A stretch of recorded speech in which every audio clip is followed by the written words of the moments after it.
Hello guys. तो आज है 30 तारीख की प्रोग्रेस अपडेट। तो आज मैंने क्या किया, आज मैंने वापस से केमिकल बॉन्डिंग पूरी राइज करी है।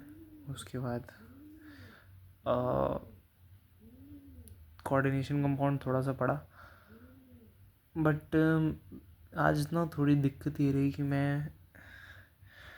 ये मैं ऐसा बहाना नहीं दूंगा ऑब्वियसली, बट ये मेरे अंदर एक एक गलती है, बिकॉज ये पहले थी, फिर मैंने इसे फिक्स कर ली और लास्ट कुछ टाइम से ये गलती मेरे अंदर थोड़ी वापस आ चुकी है कि मैं एक प्लान बनाता हूँ और उस पर स्टिक नहीं करता, और फिर अगले दिन फिर नया प्लान बनाता हूँ, एक तरीके से पढ़ता हूँ फिर दूसरे तरीके से पढ़ता हूँ।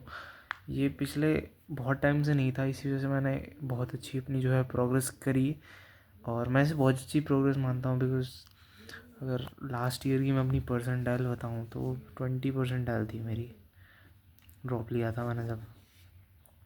तो उस टाइम से तो काफ़ी अच्छी प्रोग्रेस। और ये मैंने ऐसा भी नहीं है कि मैं स्टार्टिंग पहले दिन से पढ़ रहा हूँ, मैंने पहले के बहुत टाइम वेस्ट किया। मैं ऑलमोस्ट अगर बताऊँ तो नवंबर से मैंने सीरियसली अगर मैं कहूँ तो मिड नवंबर से मैंने पढ़ाई जो है स्टार्ट करी है। अगर मैं थोड़ी बहुत सीरियस बात करूँ तो मैंने मिड नवंबर से एक्चुअली में ढंग से पढ़ाई स्टार्ट करी। और ऐसा भी नहीं कि अभी जैसे पढ़ रहा हूँ वैसे पढ़ा है, उस टाइम पे भी बहुत कम पढ़ा है, ऐसा कुछ नहीं है कि, बट स्टिल काफ़ी अच्छी प्रोग्रेस हुई है। और अभी मैं इस चीज़ को और एक ऊपर ही लेके जाऊँगा, इसको नीचे लेके नहीं जाऊँगा। तो ये चीज़ एड्रेस करना बहुत ज़रूरी है कि मैंने जो गलती कर रहा हूँ, और ये गलती ये है कि मैं बार बार एक तरीके से पढ़ रहा हूँ, मैं थोड़ा उससे हो रहा हूँ, फिर मैं क्योंकि मैं टाइम वेस्ट उसकी वजह से बहुत ज़्यादा हो जाता है। अब बार बार जैसे कोऑर्डिनेशन कंपाउंड है, मैं ये कम से कम पिछले 5 दिन से करने की कोशिश कर रहा हूँ, बट मैं इसे अभी तक कंप्लीट नहीं कर पाया। और ये ना बहुत टाइम बाद किसी चैप्टर के साथ हो रहा है। पहले इतने सारे चैप्टर्स मैंने लगातार किए, वो सारे ढंग से हुए मेरे चैप्टर्स, बट ये एक चैप्टर जब से मैंने थोड़ा रिवीजन प्लान्स बनाया तब से ये एक चैप्टर अटका हुआ है, बहुत टाइम से अटका हुआ है। मतलब 5 दिन हो गए, 5 दिन बहुत होते हैं इस टाइम पे। तो एक चीज़ तो मैंने ये करी है कि मेरे को थोड़ा जो भी मैं प्लान बनाऊँगा वो एक तो सस्टेनेबल होना चाहिए। और अब तो मेरा फोकस है, वो एक्चुअली मैंने लिख लिया, मेरे ये चैप्टर टोटल बचे हुए हैं सारे, अगर मिला दिए जाए फिजिक्स और केमिस्ट्री में, तो ये टोटल चैप्टर्स हैं जो मेरे बचे हुए हैं। अब ये मेरी तरफ से एक मूर्खता ही होगी कि मैं जोश में आ गया था, मैंने ये सारे जितने भी चैप्टर हाईलाइट किए, मेरा था कि ये सब जनवरी टर्म से पहले करके जाऊँगा मैं। फिज़िक्स में तो मेरा था कि मेरे को सारे चैप्टर ही करने हैं, क्योंकि सवाल पिछले साल के अगर आप पेपर दोगे जो कि मैं दे रहा हूँ तो उसमें ये दिखेगा कि फ़िज़िक्स में तो भाई हर चैप्टर से सवाल है, मतलब हर चैप्टर से सवाल है। बट इम्पॉर्टेंट ये है कि मेरे जो हैं, अगर मैं सब करने जाऊँगा तो मेरे पिछले चैप्टर भी ढंग से परफेक्ट नहीं होंगे, और आगे वाले भी होंगे नहीं होंगे इसकी गारंटी नहीं है, और वो किस लेवल पे होंगे इसकी भी कोई गारंटी नहीं है। तो इम्पॉर्टेंट ये है क्योंकि चैप्टर्स मैंने अच्छे खासे कर रखे हैं, मैंने बहुत सारी 12th के इलेक्ट्रोमैग्नेटिज्म, ऑलमोस्ट मैग्नेटिज्म तक कंप्लीट है मेरा, मैग्नेटिज्म तक पूरा कंप्लीट है यहाँ। और 11th की बात करें तो 11th में थर्मल प्रॉपर्टीज़ और वो जो वेव वाला पार्ट है, एसएचएम और वेव, उसको छोड़ दिया जाए और 12th में आ जाए तो ये मैग्नेटिज्म से लेके मॉडर्न फिजिक्स के बीच में जितने चैप्टर आते हैं वो इनकम्प्लीट है। तो ये मेरा पार्ट इनकम्प्लीट है, ये चैप्टर बच्चे पढ़े मेरे। तो अगर मैं सब करने जाऊँगा तो मेरे को बहुत दिक्कत हो जाएगी क्योंकि फिर मैं रिवीजन नहीं कर पाऊँगा, और रिवीजन नहीं कर पाऊँगा तो मेरे को जितना करके आना चाहिए था मिनिमम, मैं उतना भी नहीं कर पाऊँगा। तो अभी मेरे को ये थोड़ा एक समझदारी वाला काम यही करना पड़ेगा कि ठीक है भाई चैप्टर करने हैं, बट अब मैं मैक्सिमम जितने चैप्टर करने वाला था जो मैंने सोच रखे थे वो सब मैंने ड्रॉप कर दिए कि भाई नहीं करने। मैंने ऑलमोस्ट ये 5 चैप्टर ड्रॉप कर दिए, 6, 7, 8, 9, 10, ऑलमोस्ट 10 चैप्टर हटा दिए अपनी लिस्ट में से। और ये 3 छोटे चैप्टर रखे हैं मैंने, ये 3, एक बड़ा चैप्टर बस इसमें ये रखा है मैंने, रे ऑप्टिक्स। इनमें भी इलेक्ट्रोकेमिस्ट्री, केमिकल काइनेटिक्स, मैंने एक्चुअली तीनों ही चैप्टर पढ़ रखे हैं, बट ये चैप्टर मुझे थोड़ा डिफिकल्ट लगता है। मतलब अभी तक लगा नहीं था, बट जब मैंने ये तो बोर्ड्स के लिए ही पढ़ा है, और लेकिन अभी डिफिकल्ट लग रहा है जेईई के लिए पढ़ रहा हूँ तो। और ये तीनों ही मैंने बोर्ड्स के लिए पढ़ रखे हैं। तो ये मैं पढ़ूँगा और ये कायदे में देखा जाए तो ऑलमोस्ट मेरे को कितने चैप्टर करने हैं, ये तो मैं रेगुलर लेक्चर से ही करूँगा।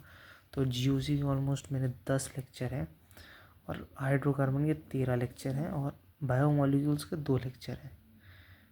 ठीक है, बायोमॉलिक्यूल्स के 2 या 3 लेक्चर हैं शायद। तो ऑलमोस्ट इस 26 लेक्चर होते हैं और 26 लेक्चर होते हैं और मैं पर डे 2 लेक्चर देखूँगा, जिसमें मेरे को ऑलमोस्ट 2 घंटे लगते हैं, क्योंकि एक लेक्चर हमारा 1.5 आवर्स का होता है।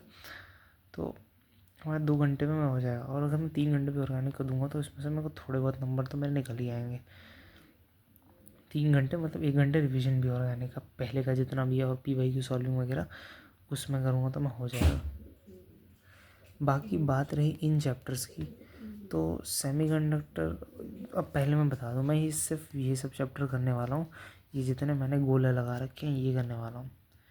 सिलेबस मैं ऑलमोस्ट अब 10 तक ही खींचूँगा।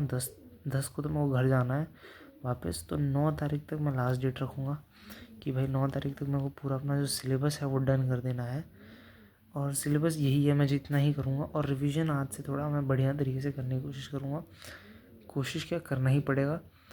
और मैथ्स में ये चैप्टर हो गई, ये इसमें मैथ्स में जो है मेरे जो अगर मैं देखूँ तो मेरा वेक्टर मैंने पढ़ रखा है, मुझे इसमें से क्वेश्चन प्रैक्टिस करनी पड़ेगी और एक बार जो है रिवीजन करना पड़ेगा वेक्टर का। 3D मेरे को करना है, सीक्वेंस सीरीज मेरे को करना है। ये 2 चैप्टर ही मैं मैथ्स में और करने को देखूँगा। और अगर मैं बात करूँ मैंने और क्या कर रखा है, तो मैंने क्वाड्रेटिक इक्वेशन भी कर रखा है। तो अगर मैं इसके से भी इस क्वाड्रेटिक इक्वेशन भी कर रखा है और मैंने सेट्स एंड रिलेशंस भी कर रखा है। सेट्स एंड रिलेशंस देखा जाए तो ये हो गए, ये 3 चैप्टर मैंने कर रखे हैं। और अगर मैं इसमें एक स्टैटिस्टिक्स भी मिला दूँ, क्योंकि ये भी एक छोटा चैप्टर है और क्या पता इससे सवाल आ जाए, तो ये 3 चैप्टर मेरे को करने हैं और इनकी करनी है मुझे रिवीजन और प्रैक्टिस आने वाले जितने भी अपने 22 दिन या 21 दिन बचे हैं उतने में। तो ऑलमोस्ट देखो, मैं अगर रियलिस्टिकली बात करूं तो मैं यहाँ पे अभी क्या बोलते हैं ना, वो नहीं करूँगा कि भाई इतना मेरे को लाना है, इतना वो करना है। मेरी एक्सपेक्टेशन यही है कि भाई 93 94 परसेंटाइल तक आ जाए। अगर 95 आ जाती है तो बहुत बढ़िया। 95 के लिए ऑलमोस्ट 120 नंबर 130 नंबर मान लो, पिछले साल चाहिए थे 95 के लिए। तो 130 तो मतलब डिफ़िकल्ट ही है, क्योंकि फिज़िक्स मेरी अच्छी है। केमिस्ट्री मेरे को अच्छी करनी पड़ेगी। अभी भी अगर देखा जाए तो उतने बहुत कम मार्क्स आते हैं। एक्चुअली दोनों में ही कमा रहे हैं, मेरे टोटली कमा रहे हैं, बट स्टिल अगर देखे जाए तो केमिस्ट्री अभी तक मैं एक सब्जेक्ट रहा है जो मैं अभी तक क्रैक नहीं कर पाया हूँ। फिज़िक्स एक बहुत हद तक मैंने क्रैक कर लिया है। जितने चैप्टर करता हूँ उतने में वो हो जाते हैं, वैसे फिज़िक्स हो जा रही है, केमिस्ट्री नहीं हो रही। और मैथ्स तो छोड़ ही दो भाई, मैथ्स तो नहीं होती। मैंने उतना टाइम ही नहीं दिया ना, उतना सबसे ज़्यादा टाइम फिज़िक्स में दिया है, तो उससे कम टाइम केमिस्ट्री में दिया और मैथ्स में टाइम ही नहीं दिया, तो कहाँ से होगा। बट स्टिल प्लान यही है कि ये जितने भी चैप्टर हैं ये मेरे को करना है, गोल लगाए हुए 10 तारीख तक करना है। और ये चैप्टर मैथ्स वाले इनको भी करना है। और कल है हमारा टेस्ट, मतलब आज ही, मैं तो 31 तारीख की सुबह ही शूट कर रहा हूँ। तो उस दिन हमारा टेस्ट, देखते हैं आज के टेस्ट में कितने आते हैं। रिवीजन करेंगे बढ़िया से, उसके बाद क्वेश्चन सॉल्व करेंगे थोड़े बहुत और उसके बाद देंगे टेस्ट, देखते हैं कितने आते हैं। तो आज के लिए इतना ही है, कल मिलता है।